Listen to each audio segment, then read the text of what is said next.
जयपुर से बड़ी खबर है। जल जीवन मिशन घोटाला मामला, रिटायर्ड आईएएस सुबोध अग्रवाल की कोर्ट में आज होगी पेशी। 960 करोड़ के घोटाले में एसीबी ने कल सुबोध अग्रवाल को गिरफ्तार किया था। जेजेएम घोटाले में अब तक कुल 10 लोग गिरफ्तार हुए।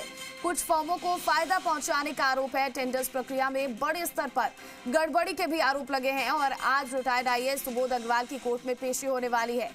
तो जयपुर से बड़ी खबर सामने आ रही है। जेजेएम घोटाले मामले से जुड़ी बड़ी खबर, रिटायर्ड आईएएस सुबोध अग्रवाल की कोर्ट में पेशी आज। 960 करोड़ के घोटाले में एसीबी ने कल गिरफ्तार किया था। जेजेएम घोटाले में अब तक कुल 10 आरोपी गिरफ्तार हो चुके हैं। कुछ फर्मों को फायदा पहुंचाने का आरोप लगा है। टेंडर्स प्रक्रिया में बड़े स्तर पर गड़बड़ी के आरोप लगे, जिसके बाद कल रिटायर्ड आईएएस सुबोध अग्रवाल को गिरफ्तार कर लिया गया। दिल्ली से उन्हें गिरफ्तार किया गया और आज कोर्ट में पेश किया जाएगा।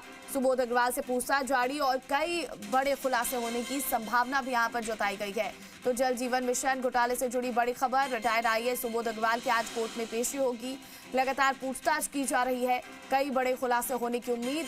तो वहीं एसीबी आगे कुर्की की कार्रवाई भी कर सकती है। फिलहाल 10 आरोपी एसीबी की गिरफ्त में है।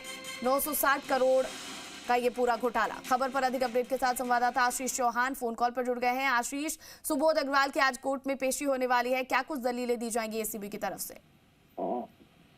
देखिए, एसीबी की तरफ से जो दलीलें दी जाएगी वो ये दी जाएगी कि इरकॉन के नाम से जो फर्जी प्रमाण पत्र बनाया था, जिसके नाम से करोड़ों के टेंडर दिए गए 2 फर्मों को, तो उसमें फेक डॉक्यूमेंट के आधार पर भी फर्जी प्रमाण पत्र बनाए गए।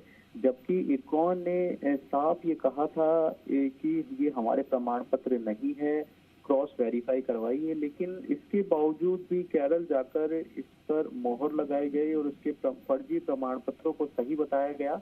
और न केवल प्रमाण पत्रों को सही बताया गया, बल्कि पूरा जो इरकॉन का ऑफिस है उसको क्रिएट किया गया फर्जी तरीके से एक होटल के कमरे में, जिसके बाद में जो टीम गई थी वहां पर और उसने पूरी वेरीफाई करके जो पूरा जो एक तरीके से जो एक फिल्म को क्रिएट किया गया, फिल्म की तरह ये पूरा जो घोटाला है वो किया गया। और उसके बाद में जब इरकॉन ने लगातार जो पूरी तरीके से जिस तरीके से पूरे मामले को लेकर मामला उछला और राजनीति हुई और उसके बाद में पूरी पोल पट्टी यहाँ पर खुली। लेकिन सबसे अहम बात यह है कि बेल आने के बावजूद भी जलदाय विभाग ने कार्रवाई क्यों नहीं की।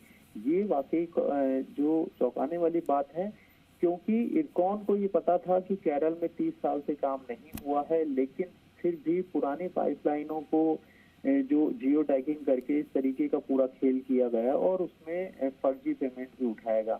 न केवल फर्जी पेमेंट उठाया गया, बल्कि पूरे जो जल जीवन मिशन घोटाले में हरियाणा के पाइप भी, चोरी के पाइप भी लगाए गए, जिसमें बड़ी जो गिरफ्तारियां हरियाणा में भी हुई थी और राजस्थान में भी अब तक 11वीं गिरफ्तारियां हो चुकी है।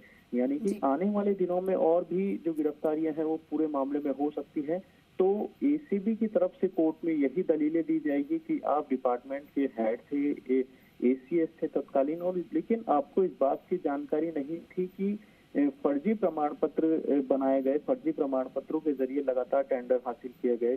क्यों उन्हें क्रॉस वेरीफाई नहीं किया, जबकि इरकॉन के नाम से लगातार शिकायतें आ रही थी डिपार्टमेंट के पास में, तो क्यों वहां तक तय तक पहुंचने का काम क्यों नहीं किया?